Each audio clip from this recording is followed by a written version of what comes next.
టాక్సీలో purse. చెన్నాపట్నంలో సింగారవేలు అనే taxi వాళ్ళ ఒకడున్నాడు. వాడికి 2 దుర్గుణాలుండేవి.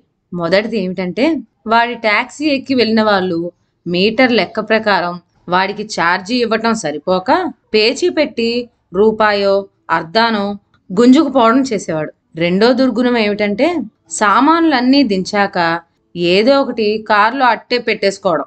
ఆ ఎక్కిన వాళ్ళు జాగ్రత్త అయిన వాళ్ళయ్యి సామానంతా దిగిందా లేదా అని చూసుకునే వాళ్ళైతే సింగారవేలు, అయ్యో ఈసారి ఈ సామాను ఉండిపోయిందే, నేను చూసుకోనే లేదు అంటూ ఏమీ ఎరగనట్లు నాలుగు ఖర్చుకొని వెంటనే ఆ సామాను కూడా దించేసేవాడు. వాళ్ళు ఏమాత్రం ఏమరిపాటుగా ఉన్నా వాళ్ళ కళ్ళల్లో దుమ్ము కొట్టి సామాను కొట్టేసేవాడు. ఒకనాడు బెజవాడ నుంచి సంగమేశ్వరరావు అనే ఆయన సకుటుంబ సమేతంగా రైల్లో వచ్చి చెన్నాపట్నంలో సెంట్రల్ స్టేషన్లో దిగాడు.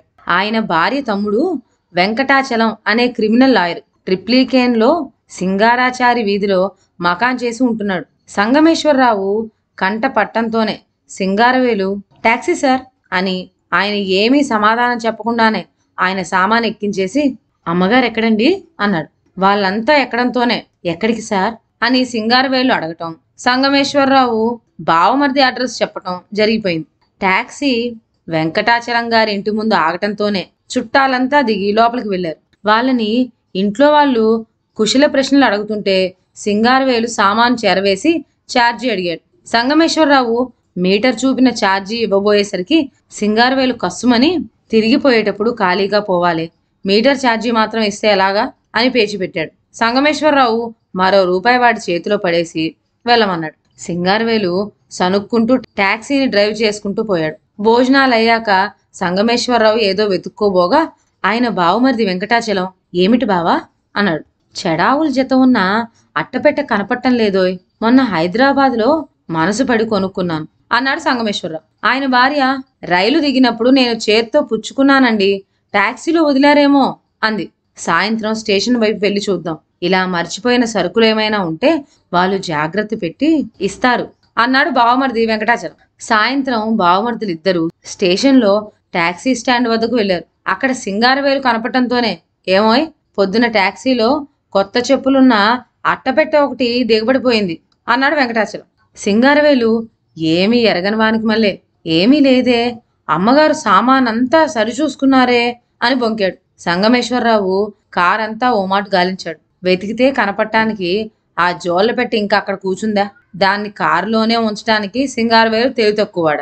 సింగారవేలు మీద పోలీసులకు రిపోర్ట్ ఇద్దామనిపించింది వెంకటాచలానికి. కానీ సంగమేశ్వరరావు గారు పోనిద్దు, అజాగ్రత్తగా ఉండటం మనదే తప్పు, పోయిన వస్తువు చెప్పులు జోడు అంటే పోలీసు వాళ్ళు కూడా అంత లక్ష్యం పెట్టరు, ఇంకా కేసు పెట్టి ఏం ప్రయోజనం అని చెప్పి ఆ ప్రయత్నం మానిపించేశాడు. సంగమేశ్వరరావు చెన్నాపట్నంలో ఒక వారం రోజులుండి కుటుంబంతో సహా బెజవాడ తిరిగి వెళ్ళిపోయాడు.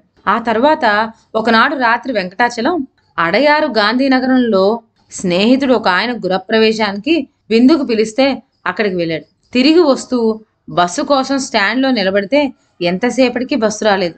ప్రాణం విసిగి ఏం చేద్దాంరా బాబు అనుకునేసరికి టాక్సీ ఒకటి ఆ దారిని పోతూ ఆయన చూసాగి రండి సార్ అన్నాడు డ్రైవర్. మరొకప్పుడైతే వెంకటాచలం పొమ్మనేవాడే గాని రాత్రి 9 దాటిపోవటం వల్ల ఆ పైన చినుకులు కూడా ప్రారంభించడం చూసి త్వరగా ఇంటికి చేరుకోవడం మంచిదనిపించింది ఆయనకి. కారులో కూర్చొని ట్రిప్లికేను పోనివ్వబోయ్ అన్నాడు.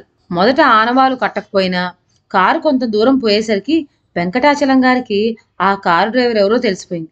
సంగమేశ్వరరావు గారి జోడు కొట్టేసి వాడే అని ఆయన పోల్చుకోవడంతోనే వాడికి ఏదైనా తగిన శాస్తి చేసి ఏడిపిద్దాం అనిపించింది. వాడిదేమో ఇతర సొమ్ములంటే గడ్డి తినే బుద్ధి అని ఆయనకు తెలుసు గనక వాణ్ణి టొకారా కొట్టించడానికని ఆయన ఒక ఎత్తు వేశాడు. ఒక 100 గజాల్లో తమ ఇల్లు వస్తుందనేసరికి టాక్సీని పోనిచ్చి డ్రైవర్ టాక్సీలో ఎక్కడో నా పర్సు పడిపోయిందోయ్, ఏ మూలకు పోయిందో, ఎంత తడివినా చేతికి తగలలేదు, అగ్గిపెట్టి ఉంటే ఇయ్యి వెలిగించి చూస్తాను అన్నాడు.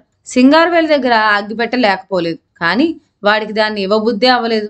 ఏమంటే పర్సు మాట చెవిన పట్టంతోనే వెంకటాచలం అనుకున్నట్లే వాడికి దురాశ పుట్టి దాన్ని ఇంకా ఆయనకు దక్కనివ్వకూడదని అనిపించింది. వాడి మెదడు వెంటనే పనిచేసి ఆయన్ని మోసం చేయడానికి తగిన ప్లాను ఇట్టే తోచింది.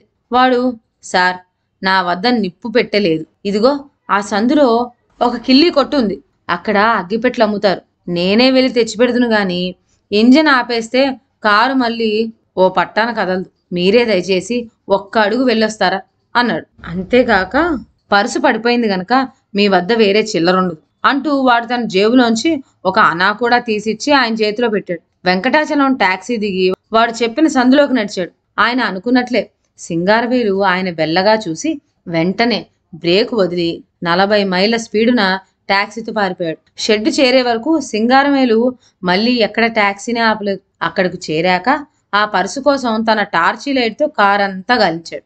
పరుసు అసలు ఉంటేనేగా కనపడటానికి. ఈ లేని పరుసు కోసం ఆశపడి నిష్కారణంగా ఛార్జీ పోగొట్టుకున్నాడు. పైగా సొంత సొమ్ము కూడా ఒక ఆనా వదిలింది. అందుకని తేలుకుట్టిన దొంగలాగా సింగారవేలు లోపలే ఒక రాగం పెట్టి ఊరుకున్నాడు. మరి అంతకంటే ఇంకేం చేస్తాడు? ఇదండి వాళ్ళ కథ. మరొక మంచి కథతో నెక్స్ట్ వీడియోలో కలుద్దాం. అంతవరకు సెలవు. నా ఛానల్లోని కథలు మీకు నచ్చినట్లయితే నా ఛానల్ను లైక్ చేసి సబ్స్క్రైబ్ చేయండి. షేర్ చేయడం మర్చిపోవద్దు. కొత్త కథల నోటిఫికేషన్ కోసం బెల్ ఐకాన్ ప్రెస్ చేయండి. Thank you.